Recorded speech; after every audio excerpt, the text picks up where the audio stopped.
fine, that's fine.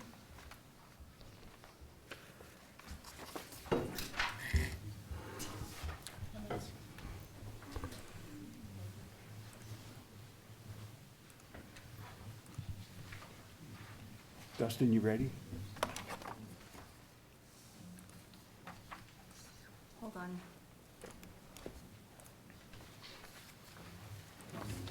Recording in progress. Good? Yeah.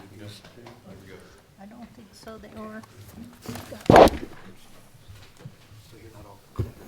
I'd like to call this regular Bayfield Town Board meeting to order for Tuesday, December 16th, 2025 at 6:31 PM. Roll call, please. Trustee Nyberg. Here. Trustee Cesaro.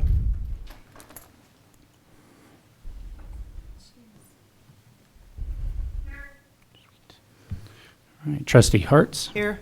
Trustee Katsos. Here. Trustee Moreland. Trustee McLaurin. And Mayor Ah. Here.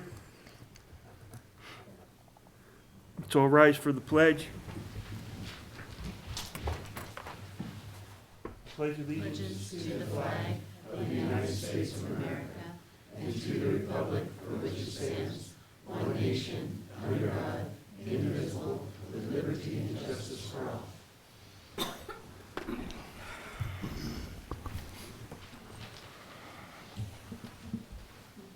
As some of you may have heard over the weekend, our attorney, Michael Goldman, passed away. So before we dive into tonight's agenda, I want to take a moment to acknowledge the loss of our colleague, Michael Goldman. Michael was a valued part of our team for many years, and I want to start by honoring his memory and the impact he has had on the town of Bayfield. Please join me in a moment of silence.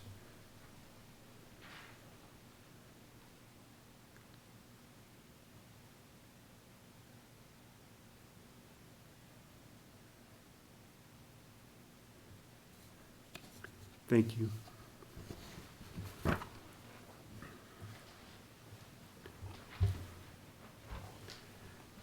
Has the board had a chance to look over the agenda, and is there any conflicts of interest? Not at this time. No. I have one for the public hearing, 2A, and the annexation action agenda item on 3A. Next up is general public input to those items not on the agenda. I know there's some people here from Mustang Crossing, and I just want you to know that according to how this works is that the board does not respond back to you after you speak due to a lot of legal reasons for that. But we will talk to staff and have discussion. We won't have discussions with staff, but we just don't address any of your comments as they come up in public comment. And with that, I'll open up general public input. 3 minutes. Limited to 3 minutes each.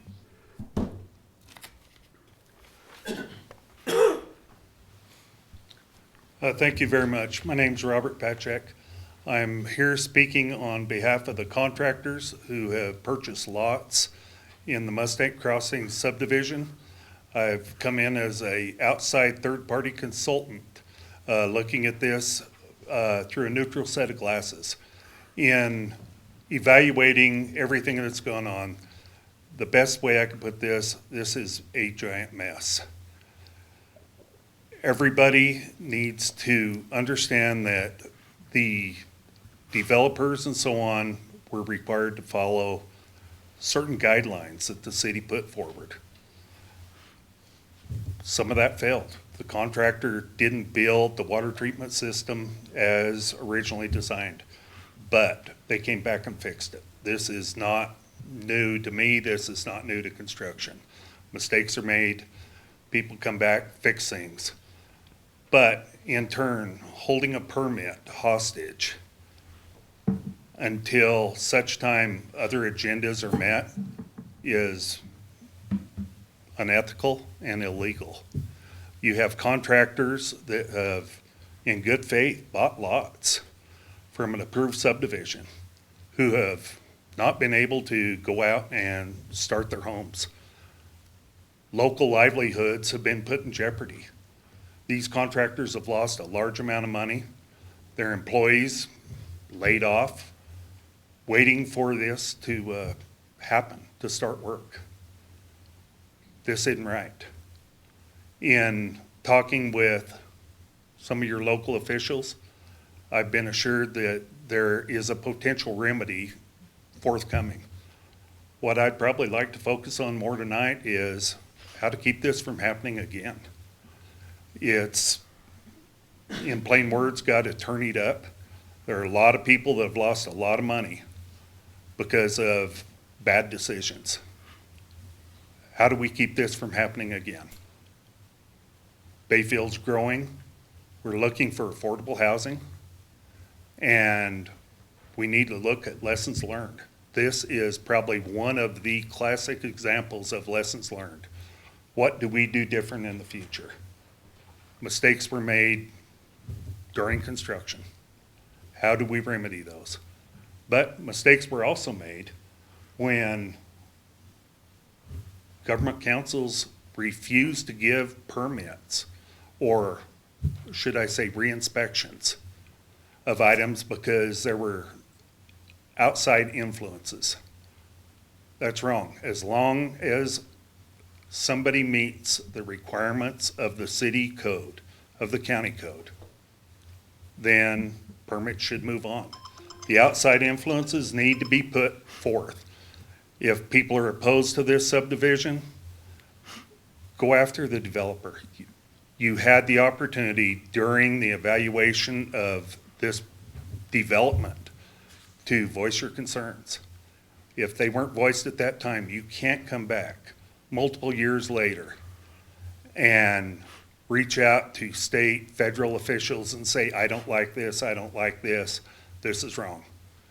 It's up to the city of Bayfield to make sure that the contractor follows their specifications and builds the required stormwater management plan that's required. After that, you have no choice but to give the permits to the contractors who, they're just trying to make a living here. All these people that have bought lots here, they're your locals. They're fourth and fifth generation people that are in here just trying to make a living. They followed your rules.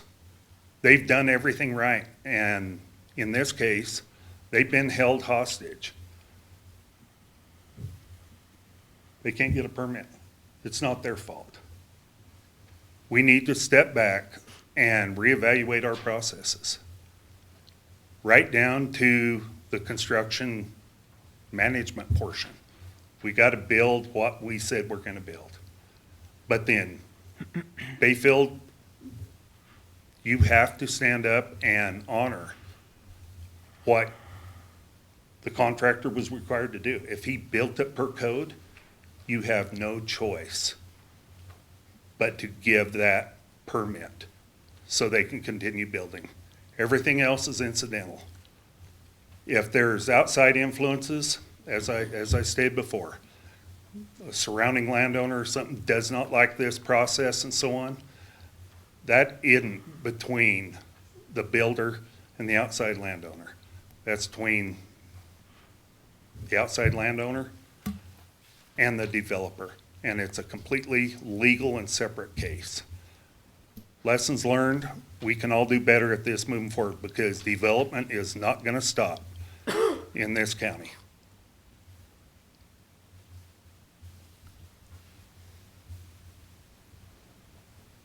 That's pretty much all I have to say. I think lessons learned on this case. I hope this can move forward. If not, there are other avenues to go down, which probably won't be good for the county, the city, or individuals involved in this because there were a lot of things that were done wrong. Thank you, Nobody Robert. wants to go there. Thank you. Thank you, Robert. We appreciate you standing up and speaking. Any other public comment?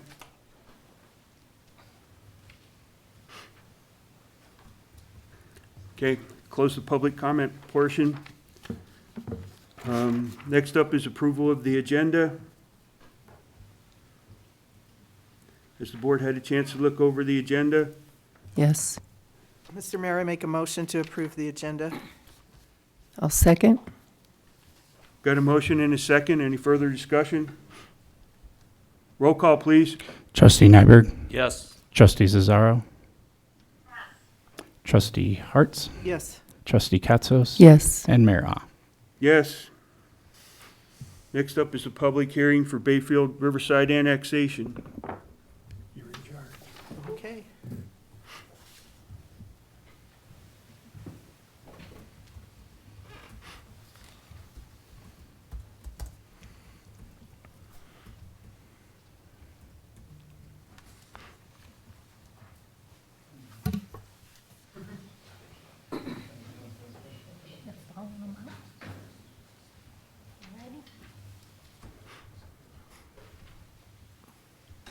Public hearing is open.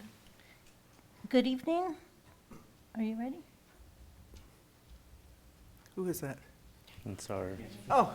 I heard your voice, like, where are you? Yes, proceed, Somebody thank else you. spoke. I'm Nancy Dosdell. I'm a contract planner for the town of Bayfield. Good evening. What we have here tonight is a requested annexation. Do you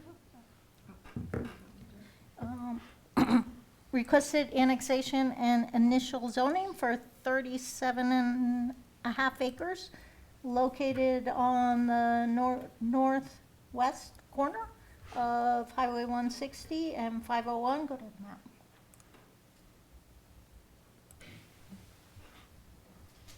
So it's highlighted there on the map you see in front of you. The request is to rezone the parcel to business, the B zone. Right now, it contains the existing RV park on the westernmost parcel. The easternmost parcel is essentially vacant, and total, as I said, 37 acres.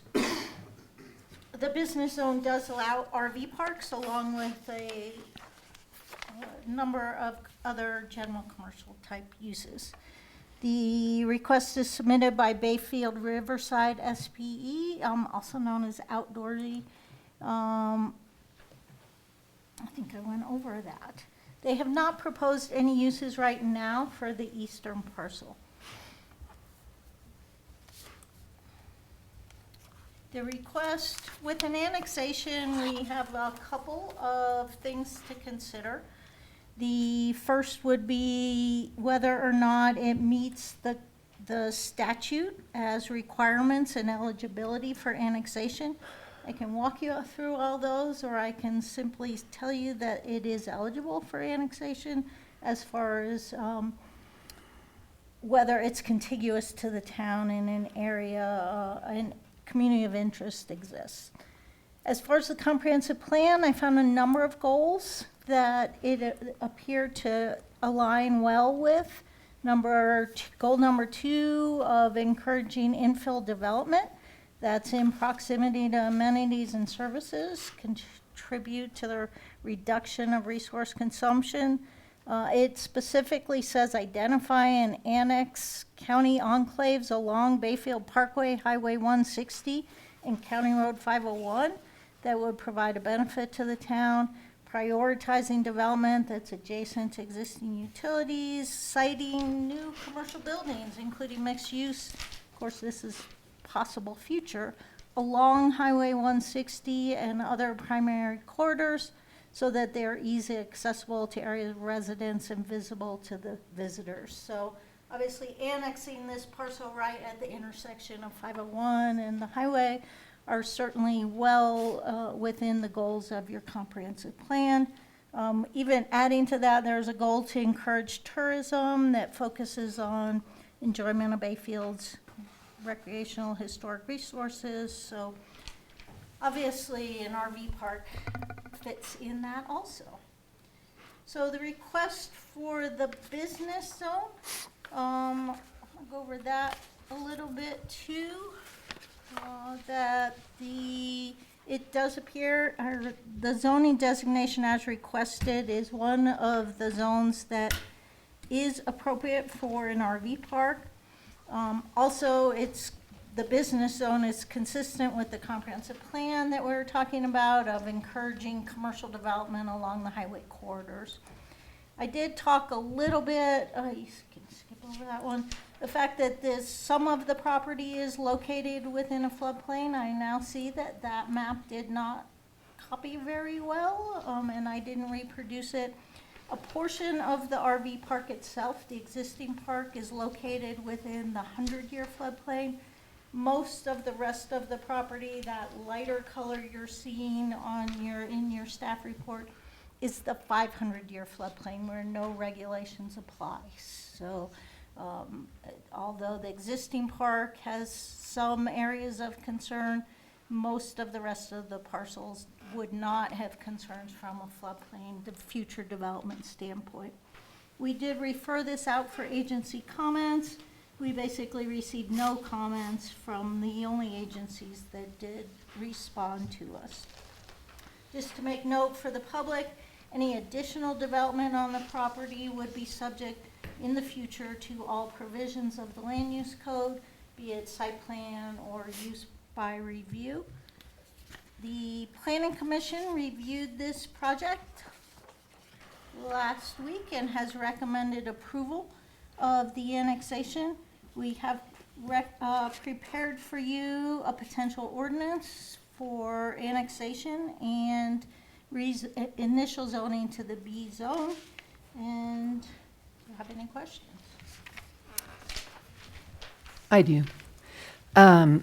Nancy, were you referring to the, I know you don't have it up there, but in the floodplain, you've got a red zone, a blue zone, and a yellow zone. Right. So I am assuming that when you said lighter, you were talking about the yellow zone correct. being the 500.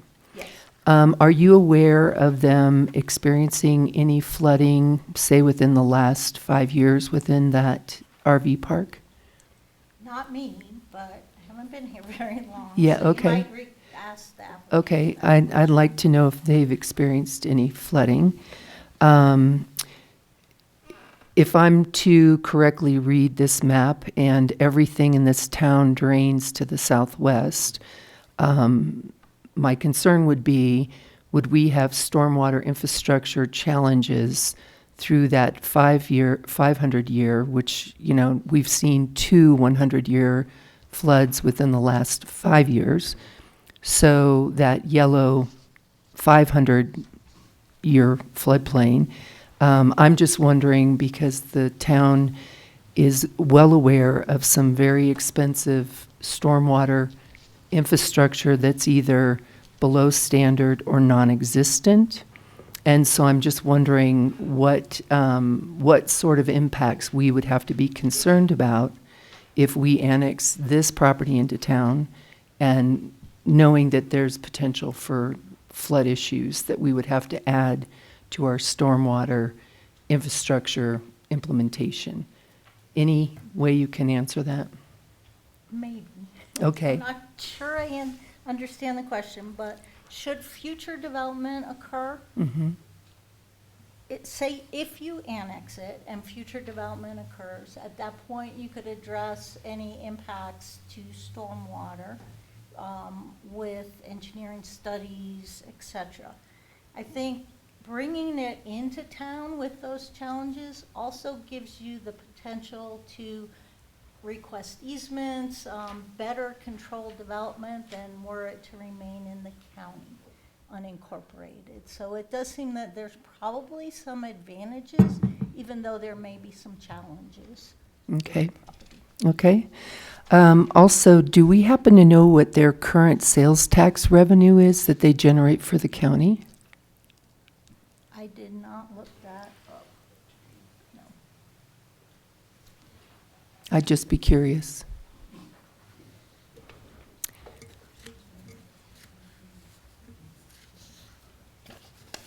We did talk about that a little bit at the planning commission level, and there is an annexation impact report in your packet. It does not specifically address the financial impact. It really only addresses the statutory requirements for an annexation impact report.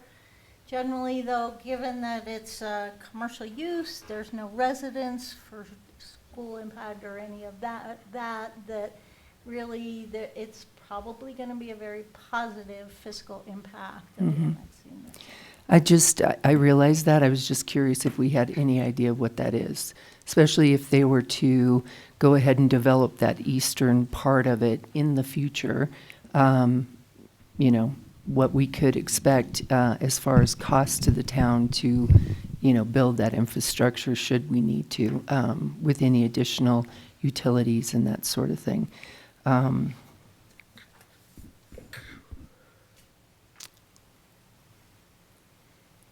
Trustees Azaro, you mentioned you raised your hand. You want to speak? Thank you, and I'm sorry I'm not there in person. I am sick and did not want to get anyone else in the room sick tonight. My questions were really similar to Trustee Hatzo's, annexing this parcel in, seeing where it is in the floodplain. My concern was, once it's part of the town and there's flooding, what are the legal liabilities to the town, knowing that this is existing infrastructure, and if there's flooding, I want to know a little bit more about what our liability is. I do agree that I think this property should be part of the town, but I'm a little concerned about what the liability is bringing this on, knowing that our stormwater management is kind of in progress right now. So that would be my question, and I'm also curious if there would need to be if there need to be changes to the existing highway to build out that other parcel, but I don't know that that really falls in line with the annexation part. So really, I guess my questions surround what's the legal liability to us if we annex the existing infrastructure in and there's flooding? What does the town end up having to manage at that point? This is Lindsay Nicholson. I would say that just annexing it in shouldn't expose the town. I mean, drainage issues or liabilities can arise when the town takes some action or fails to take some action that would, create more flooding or to change the situation. I don't think that annexing the property in initially would create some liability right away. Well, personally, I feel like this is a good project to annex in. It makes perfect sense for infill, for generating sales tax revenue. We just are extremely aware of the fact that we have major issues with flooding in our town because we do not have stormwater infrastructure in place. So I understand that, should they develop that further, that we would require certain things to manage their floodwaters within reason. They're right next to the river, so that's a good thing because they're not running even further through other properties or other people's properties, further damaging downstream neighbors. So I personally don't have any issue. I just wanted my questions answered. So thank you. I just have a question about the water, you're completely on a well now, and no change to the water service is required at this time. How does, I know there's some other things about here, and I've read other things in here about water, and I can't get back to them right now. How does that impact our water system? Like, will they, in the annex process, they have to come into using town water, or they can still stay on the well? Does that ever change? They could remain on the well. Yeah, Their annexation agreement, Madam Chair, allows them to stay on a well. We have an agreement, though, that if we, if they're onto our system, then we get that water so that we can provide that water to them. So, I mean, it's a little more complicated than that, but we do have an annexation agreement so that if for some reason they decide to get on our public system, let's say we do have to extend the water system down in that area and there is some advantage for them to do that, there is an agreement in place to make sure that there is water to provide to that particular property. And it's a good question to ask because of the prior question about having us serve that other property to the side. When that does become an issue before the Planning Commission and the Council, that will be something that staff will have to address in order to provide those services to that adjacent one. But given the current one and that there's no current plans for the one to the east of that, there should not be a net impact on the system at all as long as they continue. I believe they're also on sewer, if I remember correctly. So they're already on our sewer system. So it would be basically, to the utilities, it would be a wash at this point. When they decide to, maybe somebody purchases the property, the corner or something, then they have to come back before us and meet all of our requirements to put in a subdivision. So they would have to address some of that at that time, and some would involve additional water, and then they may want to switch over at that time, but we do have an agreement that does address that. Okay. Is there any ditch water involved in this annexation? I don't think we have any in our deal. No. That typically would be negotiated upon the development portion. They would calculate demand, and then a lot of times with the annexations that we're seeing, the land that's annexed would either provide raw water service shares to offset the impact that they would have, or they would have to pay a fee in lieu. Okay, great, thank you. Any other questions or discussion? Trustee Zazzaro? Yeah, sorry, you guys did start talking about wastewater, and that was my question too. So, they're on our wastewater systems, yet they're not annexed into the town. So, when they, being a part of our systems, are they to our code, or is that to a county code? I don't understand how that works. Maybe Jeremy can clarify for me. So at this point in time, they are on the town system. They're paying out-of-town fees. I don't know if you can hear me on the radio. Come up here and talk. I can. So, I can. okay, so they are on our system right now. The one advantage of bringing them in is they would get in-town fees once they were annexed, so that would save them some money in their operations overall. All of the infrastructure that is inside of outdoorsy Bayfield right now is privately owned. So we have one point of delivery that's down towards the river and goes under the bridge on that side. And up to that point, anything inside would be kind of considered like interior plumbing. So same type of agreement that we have with, say, Marlin Village or, Bayfield Mobile Home Park up here. Those private services would still remain the responsibility of the trailer park owner and that development, and then the mains would be the town responsibility. So there's no other liability from having them in town versus out of town that we would incur, other than they would get price break, because out of town sewer service is 1.5 times. So that's one advantage. Thank you, Jeremy. Mm-hmm.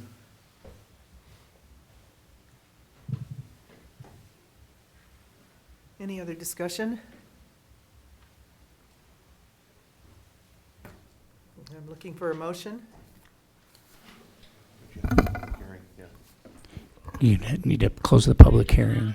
Oh, I'm looking for a motion. Any other discussion? They need to ask for and against public hearing. Yeah, they have to have public comment from the, Public comment?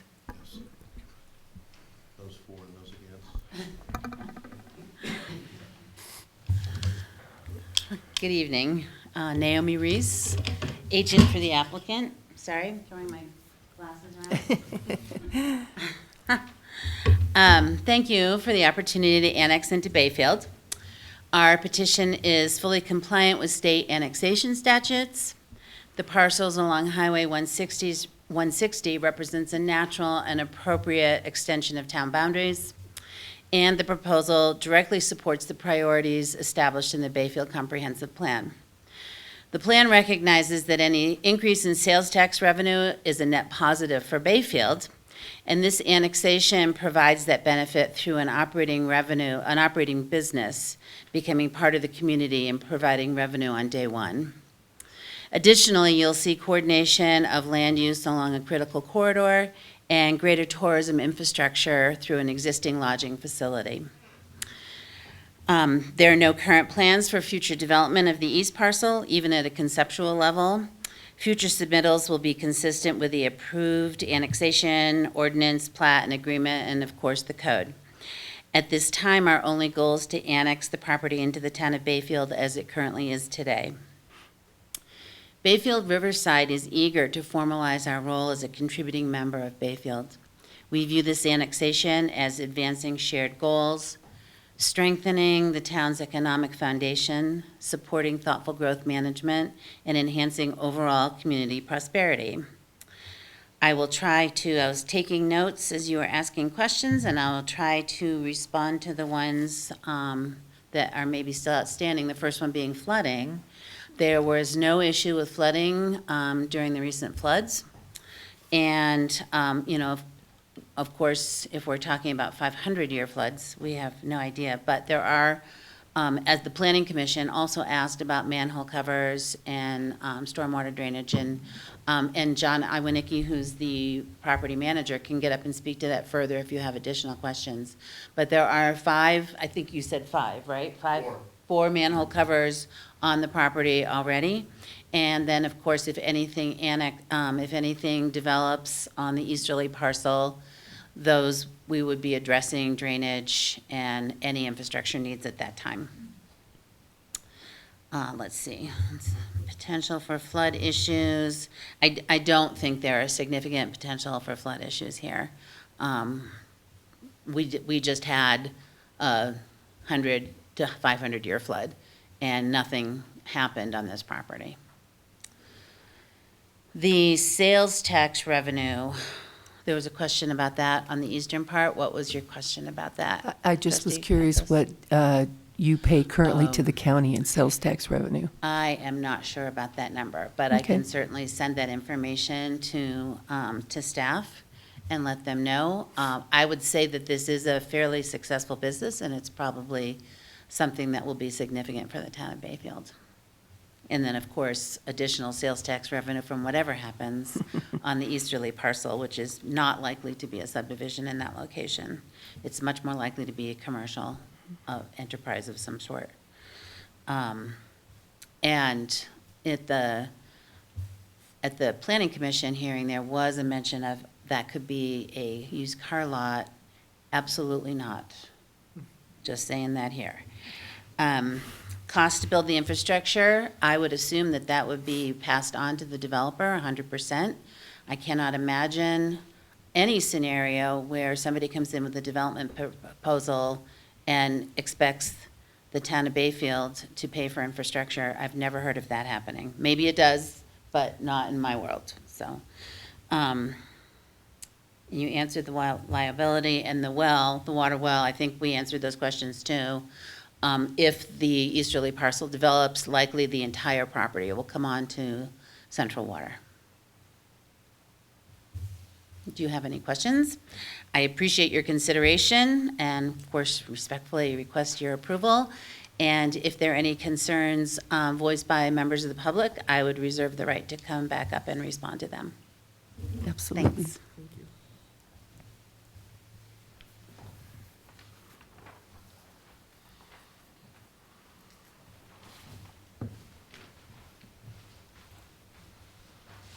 Paul Black, 311 County Road 501. I'm the neighbor right to the north of them. They've been great neighbors, work really well with us. I just wanted to point out a couple of the questions that you had just with the stormwater. When they put the stoplight in, there's actually a 4-foot culvert that comes underneath that connects all the water from the east side of Bayfield underneath. So the highway's got some really good infrastructure in there. The previous owner actually went ahead and piped that from that point down to where it goes underneath 160. So the previous owner already put some infrastructure in for stormwater management. It is a very unique opportunity for the town of Bayfield. It's kind of one of the pieces of the puzzle that you guys are missing is access to the river system to get your stormwater out, especially with the Ironton project to the south as well. So that's all. There is some infrastructure in there. Like I said, that's going to help, I think, the town in the future. With the flooding, we kind of are in that same floodplain up on our ranch. The river, when it's at flood stage, that's a 2,500 CFS flow. We have a flood control dam up there, so we never hit that. We had one time in my history that we did hit it. We hit about 3,000 CFS. I lost a lot of my bank, but we have an irrigation ditch on the other side, so we were able to actually fix that infrastructure in there, and because that water goes down the Little Pine and kind of right to this building. But actually during that big flow of water that we had, that 3,000 CFS, it actually all went right back into the channel of the river right on my property, and it completely left the RV park untouched. So that's as much flooding as I've seen. Now, if the dam fails up there, that's a whole different issue. I think pretty protected on that aspect. But yeah, it looks like a great project, and I hope it works. So. Thank you, Paul, for that history. I appreciate that information.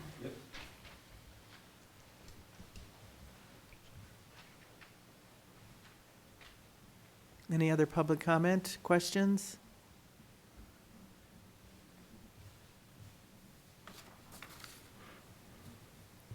Now I'll entertain a motion. Still need to close the public comment.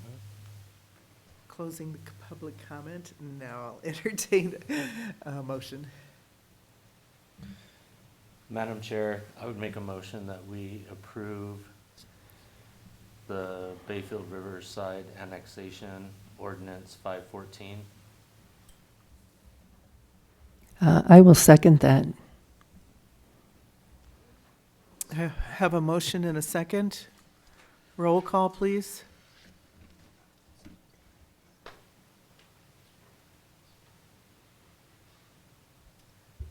It would be preferable if you could amend your motion to include the findings and conditions as stated in the report. I will do that according to our attorney. That we state it to amend the motion to the concessions that were involved. Do you want us to read that? Yeah. Yes, okay. The Bayfield Riverside SPE annexation initial zoning to B business and adopt ordinance 514 with the following findings and conditions are: the annexation and initial zoning proposal as submitted is consistent with the intent of the comprehensive plan. The annexation and initial zoning proposal as submitted is consistent with the intent of the Land Use Code and the Municipal Annexation Act of 1965 and the Colorado Revised Statutes Section 31-12 criteria. Conditions: future submittals shall be consistent with the Planning Commission and Board of Trustees approved annexation ordinance, plat, and agreement. Prior to the second review by the town trustees, the applicant shall enter into an annexation agreement with the town of Bayfield. Second? I'll second that. Thank you. I have a motion and second. Roll call, please. Trustee Nyberg, Yes. Trustee Zazzaro, Yes. Mayor Pro Tem Harts. Yes. Trustee Katsos. Yes. Thank you. Thank you.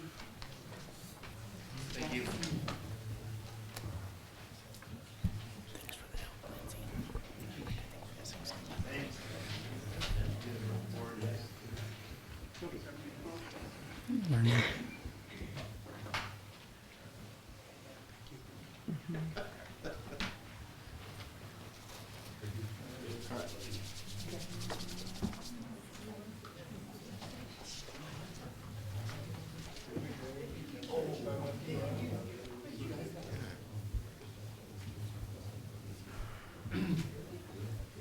I'll talk about this one. I'll talk about this one.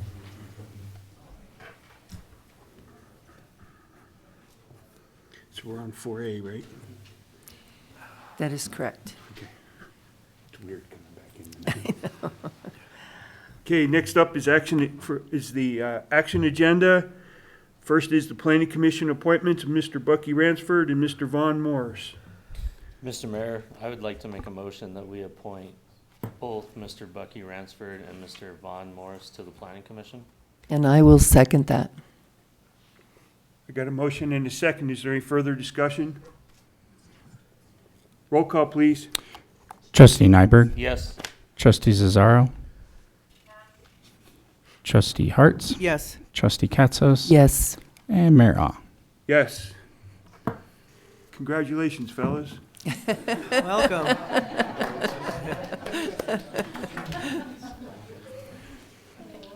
We'll see you guys in January. What's the first date? January 13th. January 13th. No excuses. Next is the Board of Trustee minute meetings from December 2nd, 2025. Mr. Mayor, I'd like to make a motion that we approve the Board of Trustee meeting minutes 12/2/25. I'll second. Got a motion and a second. Is there any further discussion? Roll call, please. Trustee Nyberg, Yes. Trustee Zazzaro, Yes. Trustee Harts, Yes. Trustee Katzos, Yes. and Mayor Ah. Yes. Next is the special meeting minutes from December 10th of 2025. Mr. Mayor, I make a motion to approve the special meeting minutes for December 10th, 2025. I'll second. I did have a comment on those. Oh, hold on.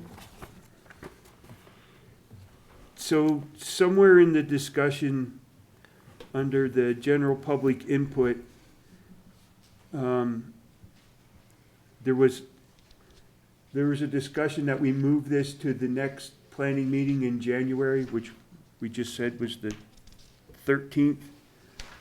I don't know who said it. I don't know. I know it was in there. I just wanted to make sure that it is stated in the minutes that they are to come back in January of 2020, or January 13th of 26. If I get the year right, will be great.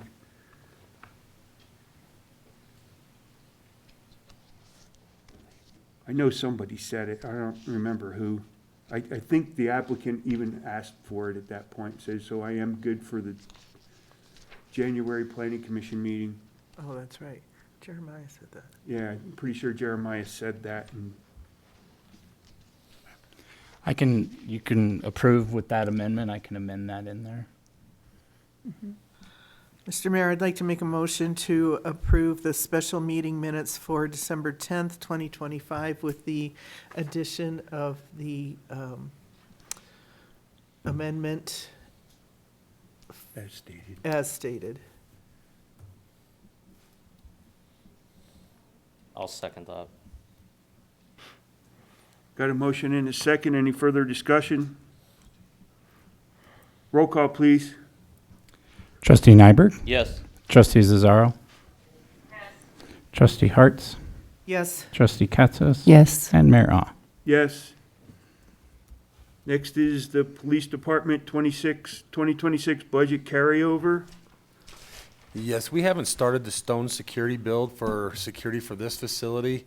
And when I talked to Stone Security, we realized it would probably be best to wait till about the end of January, beginning of February. That way we can do this facility and the senior center all at once.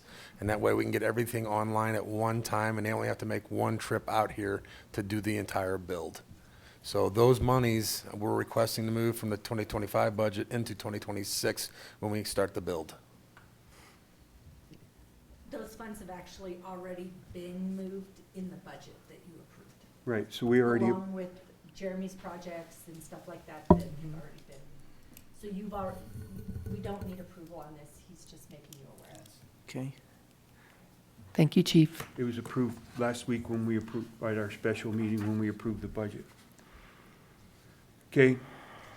Next is the November 2025 financial statements and sales tax.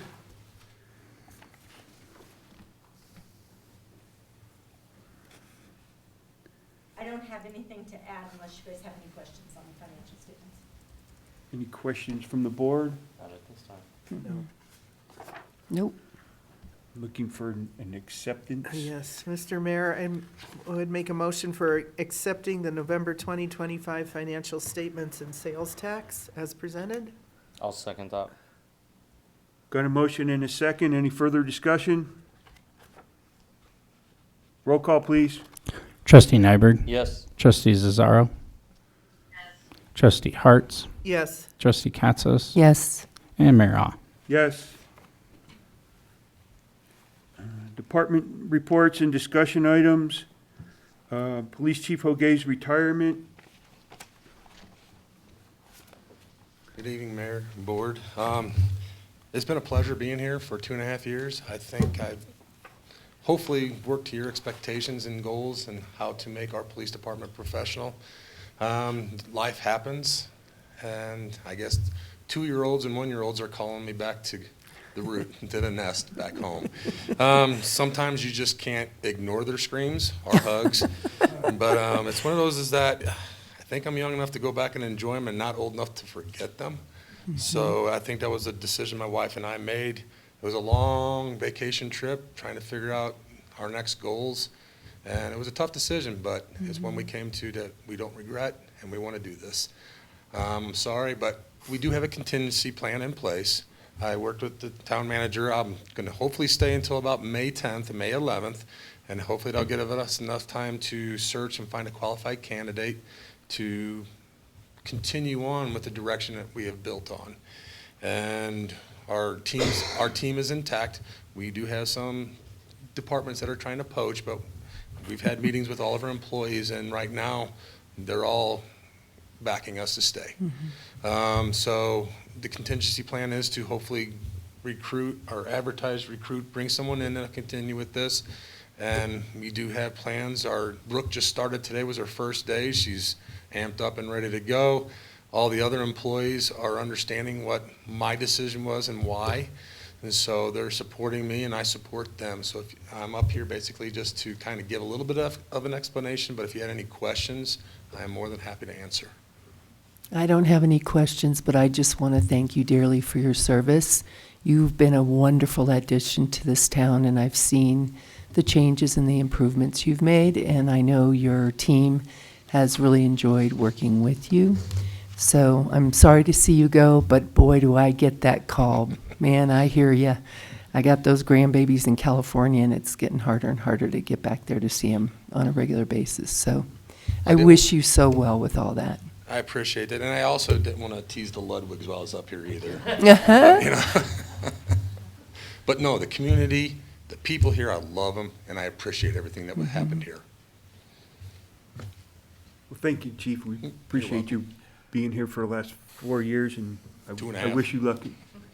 It feels like 4, but it was 2.5. Yeah, 2.5. I wish you luck with everything. Well, Hope thank it all you. works out well for you. Thank you. I'm up next too.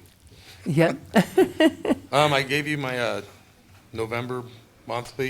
It was a shortened month as far as I was concerned because I was on vacation, but we also had holidays and everything else. But we did still do a lot of work. It's one of those things is that every month our caseload is getting more and more and more.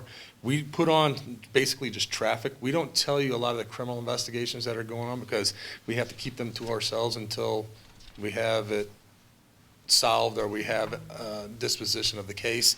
So a lot of that stuff is still in-house, but Detective John is doing a tremendous job. She's got about 10 cases on her desk that are very, very in-depth. A couple of them are over a year old because it takes us that long to get stuff back from the labs.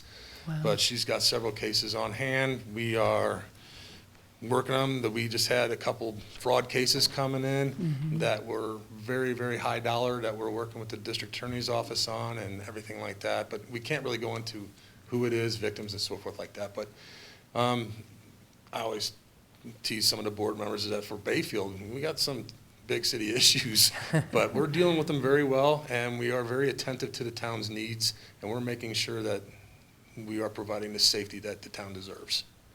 I didn't know if you had any questions on my monthly or anything like that. I think down in service, I said October 24, that's November. Mm-hmm. So that's cut and paste sometimes doesn't always work. Any Nope. questions for the chief? No? Thank you. Thank you, Chief. Next up is Public Works. Good evening, Mr. Mayor, trustees. Did put a November staff report together for you guys. I'll keep it pretty short. The leak that we've been monitoring on 718 Mississippi, we were finally able to use the correlation equipment and we pinpointed it. So if you guys are out driving around, cruise by there, we were able to identify it and only have to cut a 4x4 foot hole. So some of that electronic locating equipment is really good. We just have to, the leak has to get to a certain volume before we can actually hear it, and the computers will actually die it in. So that worked out. The hydrant on Park and Buck Highway is replaced, so that's back up and in operation. We did have a sewer backup the Wednesday before Thanksgiving, so we got that out of the way. Nobody was called out. Everybody had a happy holiday. And the other big project that we have coming up the first of the year is slip lining and manhole rehabilitation. So those I&I funds that we've been collecting over the past few years, those are due to sunset April. So we got a pretty good project. We'll be doing bid opening Thursday to see if we can't get some of that I&I cut out. Other than that, snow equipment's working good. We just need snow, which we haven't had any. And that's about it. I'd answer any questions if you guys have any questions for me. I actually have a couple of questions. Did you, Matt? Oh, I have one, but Oh, go you, ahead. no, go ahead. I just wanted to comment on the tree trimming up in Dove Ranch. Appreciate that. I think it was something that needed to be done for a while, and your team did great, and they came in and cut and hauled everything off, so I appreciate that. Yeah, we had one person that wasn't appreciative, but well, it was getting to where the trees were getting overgrown enough that it was starting to damage equipment. Mm-hmm. So that one small storm we had when we had the trucks out, it was starting to hit the top of the flashing lights and stuff like that. So it just needed to be done. So I appreciate it. We don't mind, and I appreciate the compliment. Yeah. Let's see. So, in your notes, you state that Manager Waters is creating an RFP for engineering services for planning to install central drainage systems for the entire town. Where does this cross over on our master drainage plan? Because our master drainage plan cost us, what, $65,000-$70,000 to recently have that done? So why are we having more engineering done? Well, what's not identified in the master drainage plan is central drainage. So if you notice when you read through the drainage plan and you go back in, it identifies about 35 different separate detention basins. So the same thing that we keep installing, like we're installing in Pine River Commons, Mustang Crossing, Tractor Supply even has a separate detention basin. So what we're doing is capturing these small amounts of water, and what we've noticed is you guys have had a lot of complaints over the last few years in regards to stormwater. So with Dove Ranch, for instance, that drainage that we've been trying to get a detention pond across 501 for, since 2007, maybe that might not be the right direction to send that stormwater. So what we're looking is diverting that stormwater, going down the bike path 501 and catching the natural drainage path. We've had multiple internal meetings, Paul's talked to us some too, and we think we have a pretty good opportunity to actually look at a large central drainage project, and instead of capturing all these waters in the detention ponds, routing it to the river. So we might be able to pick up a lot of those high dollar projects you see identified in the drainage plan and reallocate some of those funds, like say for Dove Ranch is $1 million plus, which is probably 2 now. If we reallocate those funds, that's a lot of pipe. So there may be an opportunity to install central drainage and look at the town holistically instead of looking at individual detention ponds and looking at the deficiencies that are associated with it. So that's what really looking to identify. We think we can run the drainage within the current sewer easement that we have. So there might not be property acquisition, but we really do need a professional to look at that and see if this big idea that we have is going to be actually feasible for the town. So clarify for me when you say the already existing sewer drainage, where, and if you're talking about the 501, Are you talking about that easement that runs along 501? Is that what you're The considering? walk path. Yeah? So when you walk down the walk path, there's Right. sewer manholes that run all the way down there, right? And they go all the way to the high school. Yeah, but they don't look big enough to me. Are they big Well, enough? what we have is a 30-foot easement there, Uh-huh. and we're not going to put a 30-foot pipe in. So Right. if you were to offset your easement with your pipe, there may be enough easement allowing separation to be able to put in a storm drain Oh, I see. and not Okay. have to do land acquisition. That's what we're talking about. I wasn't sure So- that you meant you were actually going to put a pipe in there versus just letting it run down the 501 easement. If we could do it in a ditch, it's a lot more cost effective, but I Right. just don't know if it'll work all the way down there like that. But- Right. So that's what we're really looking at, is if we could parallel that sewer, sanitary sewer easement. Now, we don't want the stormwater in our sanitary sewer. Right. We want it separate. But if we could parallel with storm drain infrastructure, there might be a good opportunity to be able to move a lot of that water. One, solve the Dove Ranch drainage issue permanently. It's my understanding that there was some property change in ownership over there in our negotiations, so now we're back to square one, renegotiating where that detention pond was supposed to be. So, in talking with John, we're just trying to look at different avenues that might provide us better options, especially for the future and for growth. So do I understand correctly then that the two proposed developments, the school and also the church's event center, their detention ponds are also supposed to drain into that 501 easement currently? That's correct. They're supposed to go down, so it'll be north of Dove Ranch Road is where their drainage is proposed on their plans. I don't Okay. know about the Heritage Arena. I know Hope Christian Academy is proposed for that. So currently, the Dove Ranch water drains to the southwest, to the very southwest corner of Dove Ranch subdivision, pinches in there. There is a insufficient, not even full pipe that currently runs under the 501. It's just a borehole that drains into the other side. There's a CMP culvert that runs underneath there, that outlets on the other side if you walk across the street. But yeah, it runs under 501, Right, and just drains into somebody's property. drains into the Schroeder ditch. Drains into the ditch. Oh, Yeah. that's even worse. Yes. Because it was my understanding that there was a gentleman on that side of the highway that was willing to give us land originally, but because the town dragged its feet, he got impatient and said, well, now you can buy it from me. So that's not affecting him, or it is affecting him? It's not affecting him, it's affecting the Schroeder Ditch Company. Okay. Is who it Okay. is. And so we really need to address that. I mean, we've been kind of trying to do this, we've been trying to shove the round peg in the square hole Right, for a long time. So Right. in sitting down and having a discussion, we're like, well, maybe there's a different avenue that we could Right. propose. I think my disappointment comes from the fact that the 2024 adopted drainage plan that we paid thousands of dollars for, we paid thousands of dollars for one in 2019, and I think thousands of dollars for another one in like 2014, and now we're going to pay engineers money, and we're not even going to use the 2024 adopted drainage plan, and we're going to spend more money. That just irritates the hell out of me that we're wasting taxpayer dollars like that. Now, I'm not saying we don't need a solution, and I'm not saying that this proposed solution isn't the better of the solutions. I would just sure as heck like to make sure that we don't spend money frivolously to not use what we've been advised to use, and now we're spending more money. That just needs to stop, I mean, in my opinion. I'm really disgusted by the fact that we can't seem to get landed on something, spend our money, and do the right thing and act on it.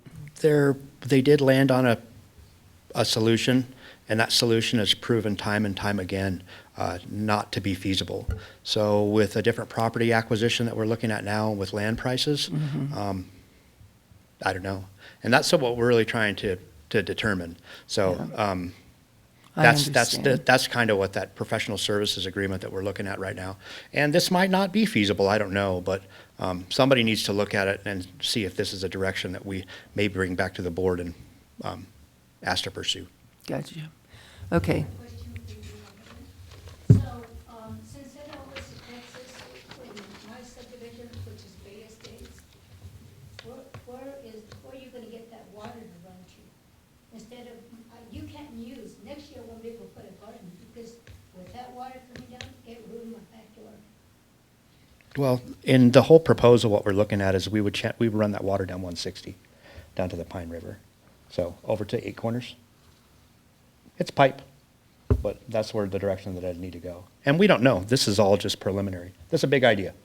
So, and none of this is going to get built overnight. Yeah, no, But- I get it. And I don't want to act as if I don't appreciate that we're trying to find the best and right solution, because we can't keep approving developments only to have these developments harm downstream neighbors because we just don't have the infrastructure. So that's where I'm coming from as an individual. That's how I feel about it. So thank you for answering that, Jeremy. And that's not directed at you. My frustration fine. is not directed at you. I just want you guys to understand too Yeah. that the thought process that's going behind, some of these things. We're trying to find solutions to some of these problems, and we're seeing a lot of the same problems come up in different areas in town. So that's what we're looking at. Yep, I understand that. Then in here, you also referenced the detention pond at Mustang Crossing. And I'm not sure if it's the cart before the horse, but you said SEH has sent revised design to the town engineer for approval. Work has been performed to correct the deficiencies in the detention pond. So which is accurate? The corrections done on the detention pond were not done to standard, and/or are we now waiting for the redesign from SEH to apply that to that detention pond? The redesign has been done. They actually enlarged the detention pond. They installed a different outlet structure. There's a V-spreader pan that's installed out there. There's some record keeping and some stamp drawings that still need to be submitted to the town engineer. So at this time, there's been no approval on the final design and construction of the Mustang Crossing stormwater pond. We're hoping to move in that direction. I think you heard from some other people in here as well as the Ludwigs. We'd like to have, a final resolution, an appropriate resolution to the problem. So there's some record keeping that's involved in that, and then there's also a final inspection that the construction needs to be looked at as well too. So there's still some documentation from SEH that's missing. Okay, so the answer to my question is, yes, those updated designs have been approved and that installment has taken place, but there's finalizing of paperwork. Yeah. Okay, So got the it. updated construction that was proposed is complete. Okay. CRG completed that construction that's in there. Okay. Now, the town hasn't had SGM go out, which is our on-call engineering service, and confirm the construction of that. Okay. So at this point in time, the town hasn't accepted any of the infrastructure that's in Mustang Crossing. Great, So- okay, good. That clarifies it for me, because I Yeah. wasn't quite clear what I was reading, so, excellent. Can I ask a question along those lines? Sure. Sure. Is it, now, if I'm not mistaken, isn't there still state permitting that needs to be approved before anything can happen? Or has the state approved on the revisions to the design or whatever it is that that CDPAG had an issue with? Wasn't there a stormwater CDPAG thing that was still outstanding? There was a cease and desist email that was sent. We were copied, well, I was copied on the town's owner rep for the stormwater permitting. And that wasn't directed towards the town. That was directed towards the contractor. So there's still some discussion in regards to that, to the extent of that authority on the subdivision. So until we receive clarification, we haven't scheduled that final inspection for the construction of the stormwater detention pond and the additional improvements. So that's kind of where we're at in that process. There's still like a state holdup on this. It's not entirely the town. Right. There's other kind of entities involved. There's a letter of violation that was received by the contractor at this time, and it's not 100% clear exactly to the extent of the impact that it has on the subdivision or the building. So that's what we're trying to clarify before we perform any additional work out there right now. Gotcha. No, we're doing our due diligence, ensuring that all the i's are dotted and t's are crossed before everyone can move on with the development. So I appreciate that. Thank you, town staff. Yep. I have one other question. Okay. And this is on Pine River Commons, I'm sorry. They have requested that their letter of credit be released for their public improvements. They're not done, right? Like, they've got like 2 more phases that they're gonna do. So Yeah. why So- would we release that letter of credit? Because the letter of credit is only effective for Phase 1. Okay. They've completed the public improvements in Phase 1. When they start Phase 2 or the commercial, Yeah. that'll be a whole nother development process. You guys will see, that preliminary plan, the subplan will go through the whole process, and then they'll have to bond that next phase as well. Okay. So this letter of credit that they're applying for the public improvements, we're working with Derek as well. We have a few other documents that are outstanding, but we'll release that, and then the town still retains 10% of that bond for the warranty period. Okay.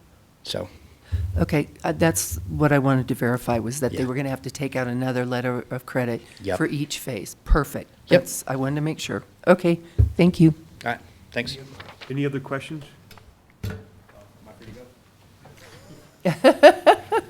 Thank you, Jeremy. HR? All right, good evening. All right, I'll start with the boring stuff and then we'll end with the good stuff.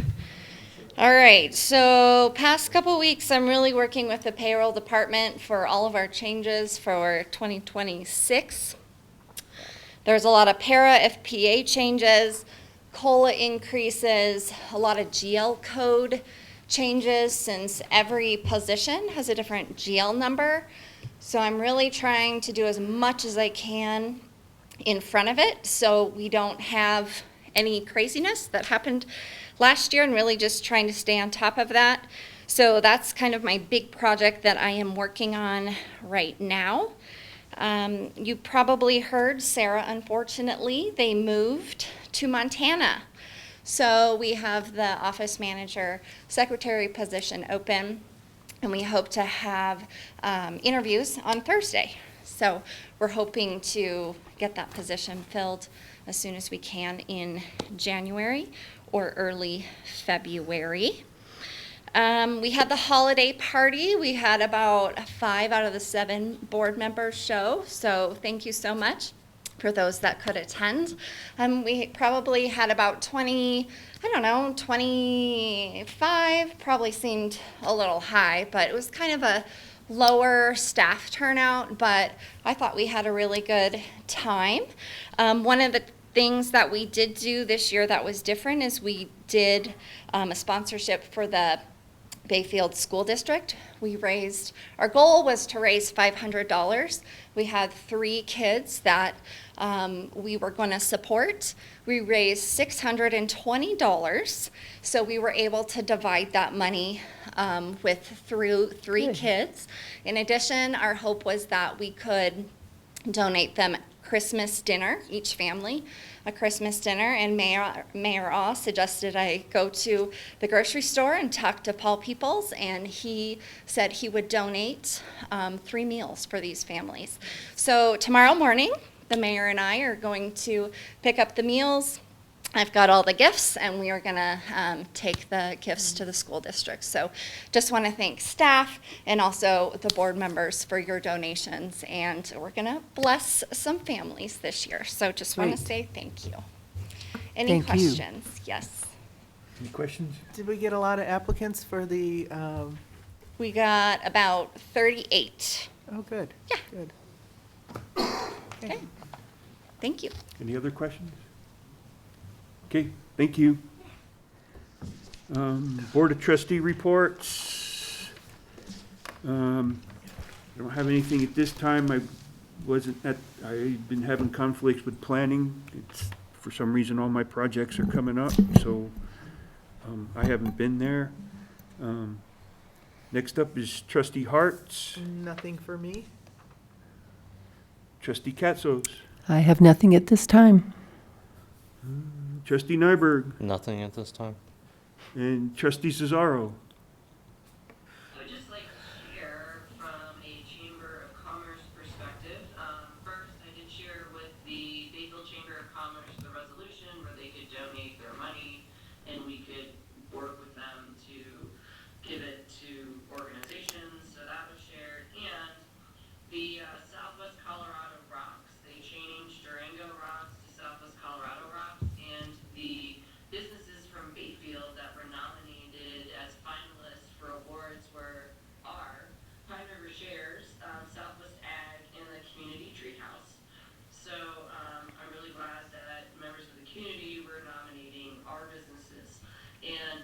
shall see when they have their event. I don't remember if it's in January or February.